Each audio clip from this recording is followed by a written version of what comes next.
saya Siri Sofyani dengan NIM A0C0231133. Di sini saya akan membahas materi tentang rentang risiko audit serta pengendalian internal. Materi yang pertama yaitu risiko audit.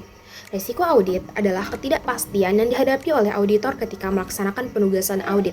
Risiko ini terdiri atas dua komponen. Komponen yang pertama yaitu menilai risiko inherent atau risiko bawaan. Risiko inherent atau bawaan adalah mengukur penilaian auditor atas kemungkinan adanya salah saji yang disebabkan kekeliruan atau ketidakberesan yang material sebelum memperhitungkan keefektifan pengendalian intern. Dalam hal ini, pengendalian intern diabaikan auditor untuk penetapan risiko inherent karena pengendalian intern diperhitungkan sebagai salah satu penetapan risiko pengendalian. Untuk menilai risiko inherent, maka auditor biasanya menugaskan staf auditor yang berpengalaman di bidang industri klien dan melakukan review secara menyeluruh atas hasil pengujian audit.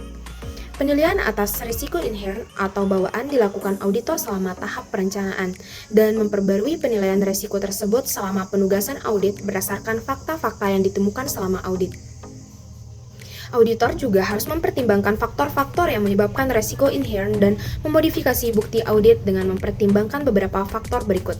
Yang pertama yaitu sifat bisnis klien, yang kedua hasil audit sebelumnya, yang ketiga penugasan awal versus penugasan berulang, yang keempat pihak-pihak berelasi, yang kelima kerangka pelaporan keuangan yang terindikasi curang, dan yang terakhir yaitu ketentuan penggelapan aset tetap perusahaan. Komponen yang kedua yaitu menilai risiko pengendalian. Menilai risiko pengendalian adalah aktivitas yang dilakukan auditor mengenai apakah salah saji melebihi jumlah yang dapat ditoleransi akan dicegah atau terdeteksi secara tepat waktu oleh pengendalian intern yang dimiliki oleh perusahaan. Penilaian risiko pengendalian dipengaruhi oleh pengendalian intern yang ada pada perusahaan klien, serta pengujian pengendalian yang dilakukan auditor atas pengendalian intern tersebut. Faktor-faktor yang mempengaruhi dan harus dipertimbangkan auditor dalam melakukan penilaian risiko pengendalian adalah yang pertama, efektivitas pengendalian intern, dan yang kedua yaitu rencana pengendalian intern klien. Pengendalian intern menurut laporan KUSU dalam buku Benton, Johnson, dan Kell adalah suatu proses yang dilaksanakan oleh Dewan Direksi, Manajemen, dan personel lainnya dalam suatu entitas yang dirancang untuk menyediakan keyakinan yang memadai berkenaan dengan pencapaian tujuan dalam kategori keandalan pelaporan keuangan, kepatuhan terhadap hukum dan peraturan yang berlaku, serta efektivitas dan efisiensi operasi. Pengertian pengendalian intern menurut Institut Akuntan Publik Indonesia atau IAPI dalam Sukrisno adalah proses yang dijalankan oleh Dewan Komisaris, Manajemen, dan personel lain entitas yang didesain untuk memberikan keyakinan memadai tentang pencapaian tiga golongan tujuan, yaitu keandalan pelaporan keuangan, efektivitas dan efisiensi operasi, serta kepatuhan terhadap hukum dan peraturan yang berlaku. Tujuan pengendalian intern. Melihat berbagai definisi yang dibuat pada pengendalian internal, para pembuat definisi sekaligus menyebut tujuan yang hendak dicapai dengan arahan tersebut. Tergantung cara pandang yang digunakan, tujuan organisasi dapat dikelompokkan menjadi beberapa. Yang A, 4 tujuan. Pernyataan tujuan yang paling banyak dirujuk sebagai penyederhanaan tujuan organisasi adalah pernyataan tujuan yang menyertai kerangka kerja pengendalian AICPA untuk dapat mencapai keseluruhan tujuan organisasi. Dua tujuan pengendalian harus dicapai. Masing-masing tujuan pengendalian mempunyai lagi dua tujuan turunan. Tujuan-tujuan ini adalah yang pertama, tujuan pengendalian akuntansi, mengamankan harta kekayaan organisasi dan menjaga dapat dipercayanya catatan dan laporan. Yang kedua, tujuan pengendalian operasi atau administrasi, mendorong efisiensi dan penghematan, serta mendorong kepatuhan terhadap peraturan dan perundang-undangan yang berlaku. B. 5 tujuan. Kalangan profesi audit internal pernah menambahkan tujuan-tujuan yang setara dengan 4 tujuan yang dirumuskan AICPA.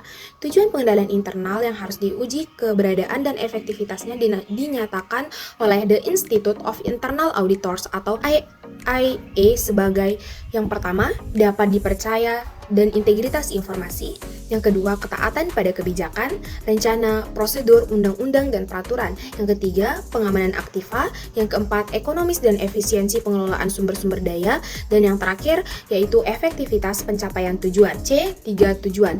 KUSU mengambil titik tolak pemikiran yang sedikit berbeda. Tujuan pengendalian internal seperti yang tercantum dalam definisi yang dibuat KUSU adalah yang pertama efektivitas dan efisiensi operasi, yang kedua keandalan pelaporan keuangan, dan yang ketiga kepatuhan terhadap peraturan yang berlaku. Jenis pengendalian intern. Berdasarkan jenisnya, maka pengendalian intern dikelompokkan ke dalam beberapa bagian. Yang A. Pengendalian preventif. Pengendalian yang dilakukan sebagai upaya untuk mencegah terjadinya penyimpangan dan sebagai upaya antisipasi manajemen sebelum terjadi masalah yang tidak diinginkan. Yang B. Pengendalian detektif. Pengendalian yang menekankan pada upaya penemuan kesalahan yang mungkin terjadi. Yang C, pengendalian korektif. Upaya melakukan koreksi terhadap penyebab terjadinya masalah yang diidentifikasi melalui pengendalian detektif sebagai antisipasi agar kesalahan yang sama tidak berulang di masa yang akan datang. 4. Pengendalian langsung. Pengendalian dilakukan pada saat kegiatan sedang berlangsung dengan tujuan agar kegiatan dilaksanakan sesuai dengan ketentuan. Yang kelima yaitu pengendalian kompensatif. Upaya perbuatan pengendalian karena diabaikannya suatu aktivitas pengendalian. Pengendalian intern biasanya terkait dengan aktivitas pengendalian yang dilakukan oleh perusahaan klien. Salah satu organ perusahaan klien yang melaksanakan fungsi pengendalian intern adalah Komite Audit.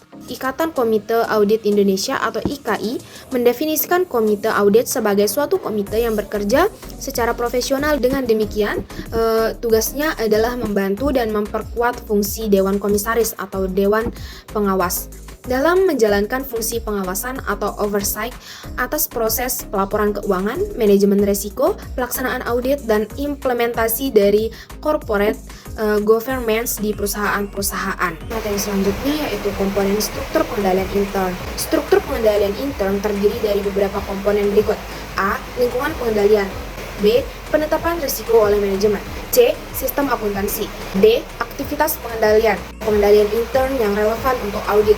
Kegiatan pengendalian dirancang untuk langsung dan sesegera mungkin mencegah terjadinya salah saji yang material, dan jika salah saji itu terjadi, maka kegiatan pengendalian intern mampu dengan cepat menemukan dan memperbaikinya.